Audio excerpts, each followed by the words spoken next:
rising tide. The waves whispered against the shore as the sun began its slow descent beyond the horizon, casting a golden glow over the small coastal town of Hana Bay. Fishermen returned with the day's catch, children played in the sand, and families gathered for an evening meal. It was a peaceful night. Too peaceful. Layla Nakamura sat on her porch, sipping tea and watching her 11-year-old son, Kai, chase after their golden retriever, Nalu. Her husband, Hiro, was still at the docks, finishing repairs on his boat. The air was thick with humidity, the kind that hinted at an incoming storm, but there were no clouds in sight, just an eerie stillness. Then the ground shifted. A deep, unnatural rumble echoed from beneath them, like a beast stirring from its slumber. The tea in Layla's cup trembled. Birds erupted from the trees in a frantic swarm. "Earthquake," she whispered.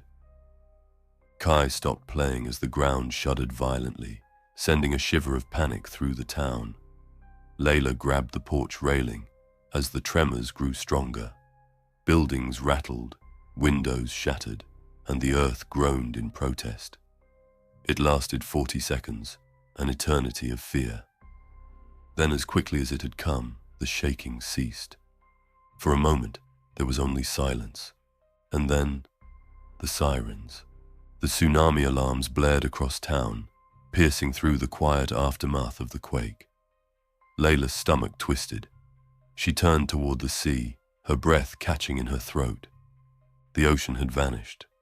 The shoreline had receded dramatically, pulling back over half a mile, leaving behind stranded fish flopping on the sand.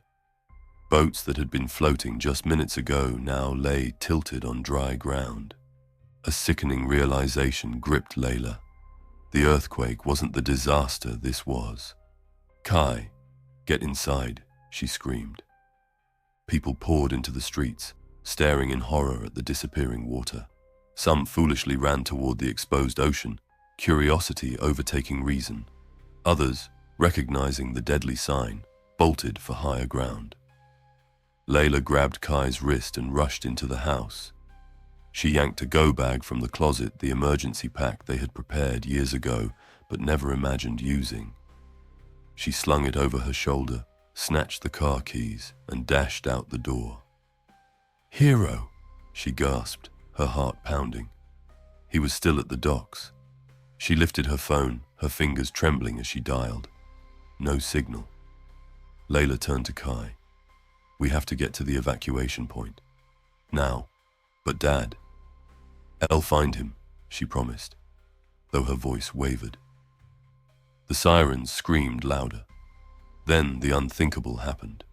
A roar erupted from the horizon. A sound deeper than thunder, more monstrous than anything she had ever heard. The wave had come. A massive wall of water, rising like a liquid mountain, eclipsed the setting sun. It was as if the ocean itself had risen in wrath. The monstrous surge devoured the horizon, swallowing everything in its path. Layla shoved Kai into the car, barely registering the people screaming in the streets. She slammed the gas pedal. The tires screeched as she tore onto the road, weaving through the panicked crowd, heading for higher ground. The wave consumed buildings as if they were made of paper. Trees snapped like twigs. Cars floated like toy boats. Layla kept driving, her hands white-knuckled on the wheel. "Hold on, baby," she whispered. Ahead, the evacuation hill loomed a steep road leading to an old lighthouse. People crowded at the top, waving frantically, urging them to hurry. A glance in the rearview mirror sent a jolt of terror through her. The wave was catching up. Water surged through the streets, swallowing entire neighborhoods. The road behind them cracked and splintered under the force. The tires hit the steep incline. The car lurched, struggling against gravity. "Come on," she begged. The wave crashed into the base of the hill just as Layla floored the gas, tires skidding, barely making it to the top. The moment she stopped, she threw open the door, grabbing Kai and running toward the lighthouse. The water slammed into the cliffside, roaring like an angry god. Houses were gone. The town was gone. But they had made it. Layla collapsed to her knees, Kai sobbing into her shoulder. They were alive. But where was Hero? She turned frantically, scanning the survivors. And then, Hero. He stood among the crowd, drenched and battered, but alive. Layla ran to him, throwing her arms around him, as relief crashed over her like a wave of its own. They had lost everything. Their home, their town, the life they had built. But as they held each other, watching the ocean settle from its fury, they knew one thing. They had survived, and together they would rebuild.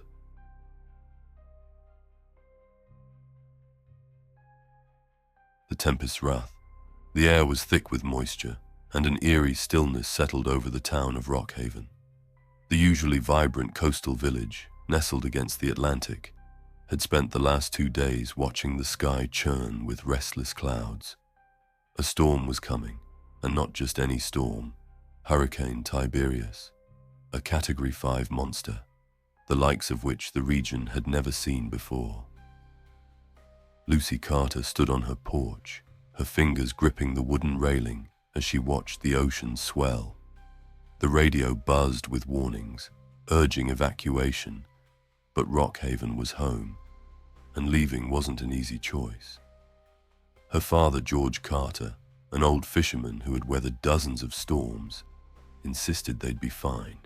"It's just another blow," he said, rubbing his grizzled beard. "We've seen worse." But Lucy wasn't convinced. The wind had an unnatural howl, a sinister whistle that made her skin prickle. The storm had grown in strength overnight, and now, with gusts exceeding 180 miles per hour, it was something far beyond her father's memory. By nightfall, the storm struck. The first wave came in like a battering ram, slamming into the docks and swallowing boats whole. The power flickered and died, plunging the town into darkness. Windows shattered as debris hurtled through the streets. Lucy and her father huddled in the small storm shelter beneath their home, the walls trembling as the storm roared above them. Then came the surge. Water burst through the floorboards, icy and relentless. The shelter was no longer safe. Lucy grabbed her father's arm. "We have to go. Now." George hesitated, but the rising water made the choice for him. They pushed open the hatch, only to be met with knee-deep water rushing through their home. The furniture floated like forgotten memories, the old clock bobbing aimlessly against the far wall. With a deep breath, they stepped into the storm. The wind nearly knocked Lucy off her feet. The rain was more like 1,000 needles stabbing her skin. They had one goal: the church on the hill, the highest point in town.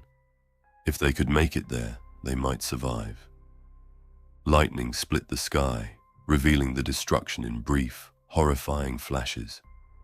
Houses torn from their foundations, cars upturned like discarded toys, and the boardwalk, once the heart of Rockhaven, now nothing but splinters.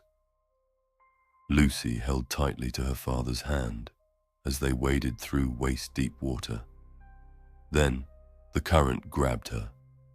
She screamed as the force of the water yanked her away. Her father lunged, his fingers just brushing hers before she was swept into the chaos. The world spun, a blur of water, debris, and terror. She struggled, kicking against the tide, desperate for something solid. Her hands found a piece of broken roof, and she clung to it as the water carried her away from the town. Then, as suddenly as it had taken her, the storm released its grip. She washed up against the remains of the old lighthouse, battered but alive. The eye of the storm had passed, offering a brief moment of eerie calm. Drenched and shivering, she pulled herself onto the rocks, scanning the waters for any sign of her father. And then she saw him. George clung to a half-submerged tree, his face pale but determined. Summoning all her strength, Lucy waded back into the water, reaching for him. Their hands met, fingers locking tight as she dragged him onto the rocks. For a moment they lay there, gasping for breath, surrounded by the wreckage of their town. Then, George let out a hoarse laugh.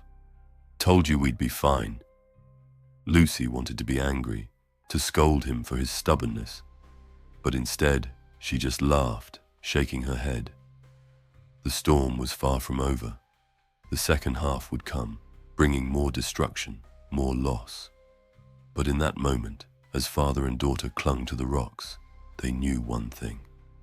They had survived the worst, and somehow they would rebuild. As the wind picked up again, Lucy braced herself. Rockhaven had been broken, but not beaten. They would endure. They always did. Trapped beneath the earth, the four explorers stood at the mouth of the cave, their headlamps cutting through the thick darkness. The air smelled of damp earth, and the sound of water dripping echoed from within the depths. Dr. Alan Reeves, the team leader and an experienced speleologist, adjusted his pack and turned to his team. "All right, everyone. This cave system hasn't been fully mapped. We stick together, follow the plan, and stay cautious." The others nodded. There was Olivia Carter, a geologist fascinated by underground rock formations, Jake Lawson, an expert climber and survivalist, and Luis Ramirez, their tech specialist, who carried most of their communication and navigation gear. They entered the cave, their boots crunching against loose gravel. The tunnel stretched ahead of them, walls narrowing in places before opening into large caverns adorned with stalactites and shimmering mineral deposits. They had been in caves before, but something about this one felt different. Deeper, older, untouched. After hours of navigating, they found a breathtaking chamber. The walls were lined with glittering quartz, and a slow-moving underground river reflected the glow of their headlamps. They took a short break, munching on energy bars and sipping water. Then, it happened. A deep guttural rumble shook the ground beneath them. The walls trembled, and suddenly, rocks broke loose from above. Alan shouted, "Get down! Cover your heads." The earthquake intensified, a deafening roar filling the chamber. Dust and debris rained down as the entrance tunnel behind them collapsed in a cascade of stone. A massive boulder slammed into the pathway, sealing their exit. For a moment, all was still. "Everyone okay?" Alan called out, his voice hoarse. "I'm fine," Olivia said, coughing through the dust. Jake groaned but sat up. Still in one piece. Luis checked his gear. "We're trapped," he said grimly. "The entrance is completely blocked." The reality of their situation set in. They were deep underground, their way out cut off by tons of rock. Luis fiddled with his radio. "I can't get a signal. The collapse must have disrupted it."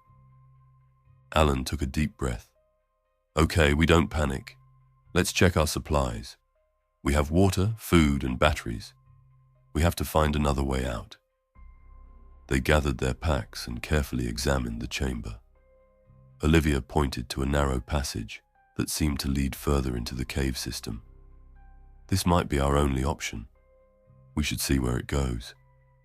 They pressed on, squeezing through tight spaces and climbing over jagged rocks. The deeper they went, the stranger the cave became. The air was damp, but carried a strange metallic scent. Stalactites hung like jagged teeth, and peculiar markings adorned the walls, as if carved by something long ago. After hours of trekking, exhaustion weighed on them. They rested in a small cavern where water trickled down from above, forming a shallow pool. Jake knelt beside it and refilled his bottle. "At least we have water," he said, trying to stay positive. Then a sound echoed from deeper within the tunnels. A slow, rhythmic tapping. It was not the sound of dripping water or shifting rocks. It was deliberate. Luis exchanged glances with the others. "Did you hear that?" "Yeah," Olivia whispered. "That's not natural." Alan stood, his jaw tight. "We don't have a choice. We keep moving." They continued through the tunnel, the tapping sound growing louder. The walls became smoother, almost polished, and strange symbols covered the stone. Then they emerged into an enormous chamber, larger than any they had seen before. And they were not alone. In the dim light of their headlamps, figures moved in the shadows, shapes that were not entirely human.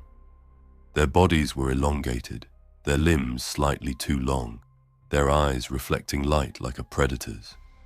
Jake whispered, "Tell me I'm seeing things."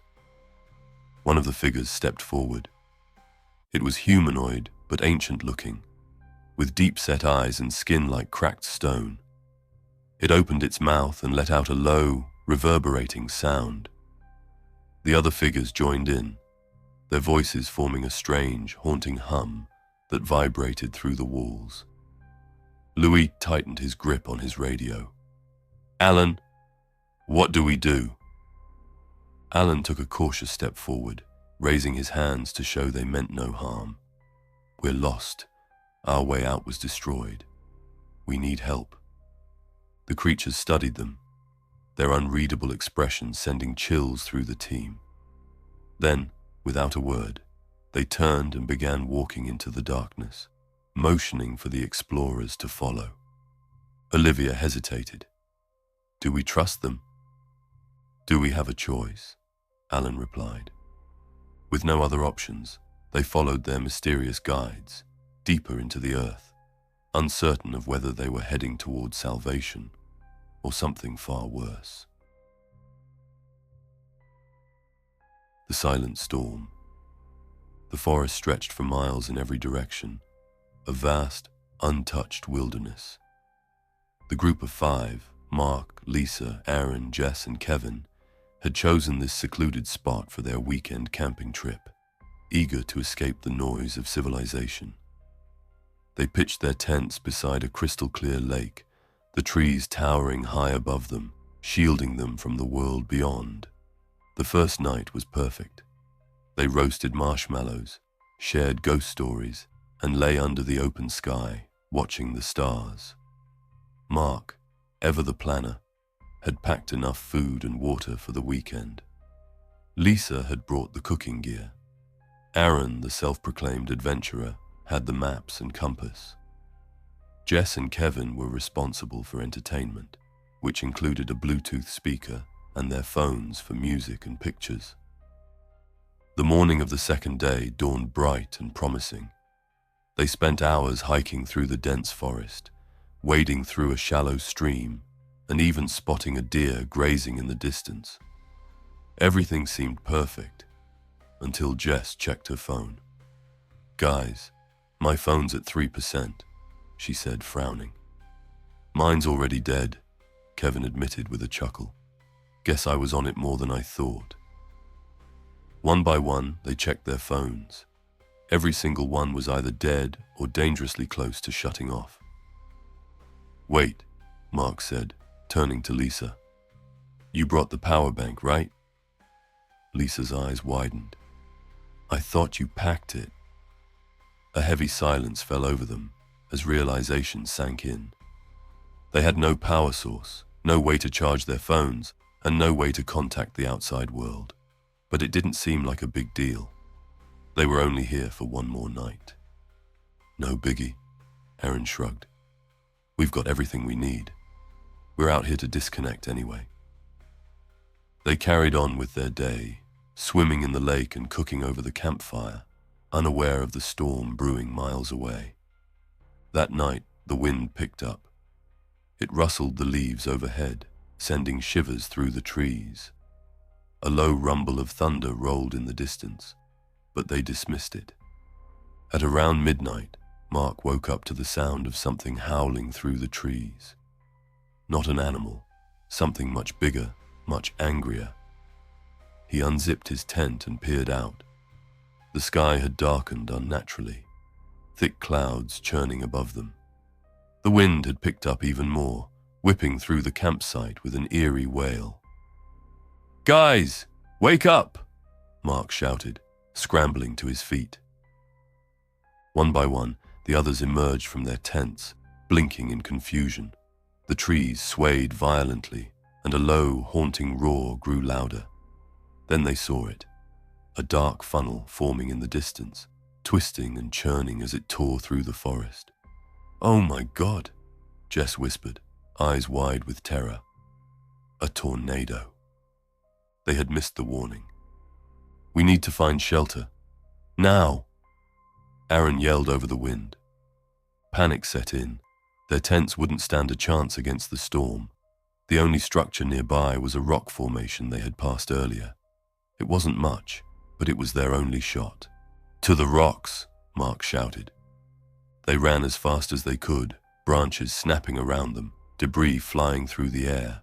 The wind was deafening, pulling at their clothes, trying to drag them back. Rain lashed against their skin like tiny needles. Finally, they reached the rock formation, a shallow cave just big enough to squeeze inside. Huddling together, they clung to each other as the tornado ripped through their campsite. The noise was unbearable, a deep, guttural roar that shook the ground beneath them. Trees cracked and snapped like matchsticks. Their tents were gone, their supplies scattered. And then, as quickly as it had come, the storm passed. For a long time, they sat in silence, listening to the distant rumble of the tornado moving away. When they finally emerged, the campsite was unrecognizable. Trees were uprooted, their fire pit was gone, and the lake churned with debris. Kevin exhaled shakily. "We should have charged our phones." Jess let out a breathless laugh. "Yeah, definitely bringing a power bank next time." Mark looked at the devastation around them and nodded. "If there even is a next time." The trip was supposed to be an escape from modern technology. But in the end, it had cost them dearly. They had survived, but they had learned an unforgettable lesson. Sometimes, staying connected meant staying alive.